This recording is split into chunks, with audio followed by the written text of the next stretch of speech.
This is Dr. Mary Jo Ruggieri again, and I'm the director of the Institute of Holistic Health Careers. And I'm with Letitia for series number 2 on what is holistic health. Yes, and that's exactly what I need to know. As a holistic practitioner, what would my scope of practice be? What would I be doing?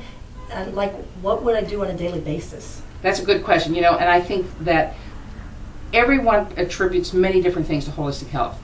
At our school and within our program, we are very, very specific. First of all, an excellent holistic health practitioner has to have a competency in some type of body work. Now, in the Institute of Holistic Health Careers, we are energetic based. We have polarity therapy as one of our main bodywork modalities that we work with. We have craniosacral, Reiki, but everything is based on even on the Ayurvedic concepts. So all of our bodywork competencies, craniosacral, Reiki, polarity, are based on the energetic concept. So you will become an expert, a profoundly competent energetic body worker. Now, many people who are massage people or chiropractors or whatever come into our school so they can be an HHP, but they have to have skilled bodywork skills in the areas of energy, manual energy medicines types of concepts. Okay. The second thing, which is very important as a holistic health practitioner, is you really need to know the body. Anatomy, physiology. So you're going to get great amount of courses with anatomy, physiology, understanding the basic systems, understanding movement. We do a lot of movement education too. And you will also work, one of our key things is you really will work with the areas of energetic anatomy, which is understanding the science of energy. What are the chakras? What are the different types of bases for the science of energy? And when you have those competencies, then you understand the body and the mechanism, not only physiologically, but energetically. So it's like looking at it a whole different way. Exactly. Okay. And looking at it under the auspices of Ayurveda and the energy and the energy sciences. The third area, which is so very important, is that you will become a teacher. A holistic health practitioner is an educator.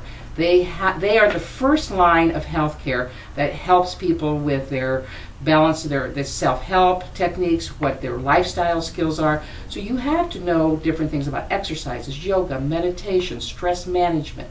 And we often work on the very simplistic things of looking at the stress in their body, look at where they're holding patterns. So you have to understand communication.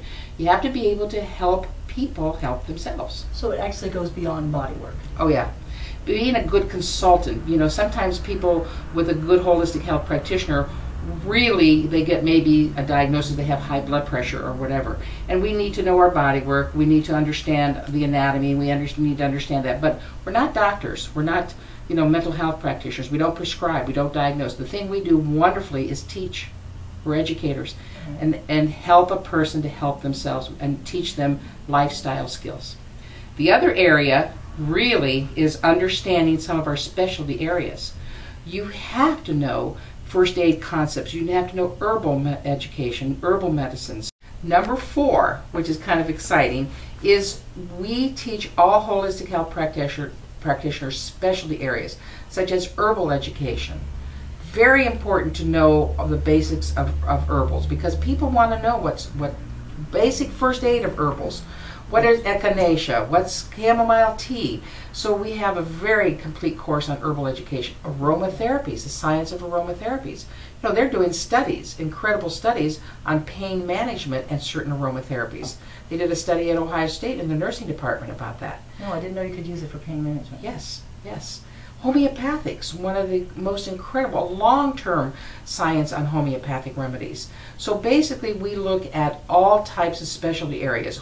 What's different types of foods, live foods, juicing, homeopathics, herbals. So this is the type of situation we go.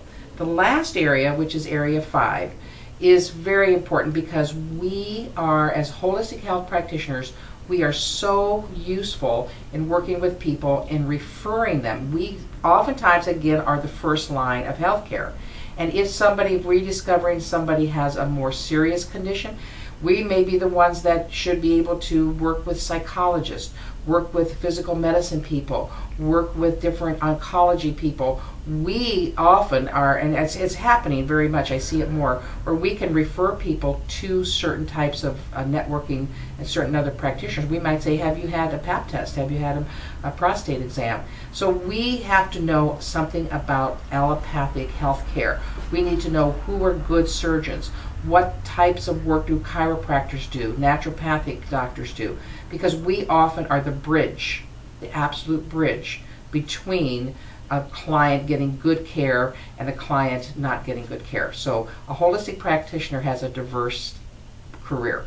So we're going to end now, and then what I'll do is start and level series 3. I'll talk about specific the protocols and the modalities. All right.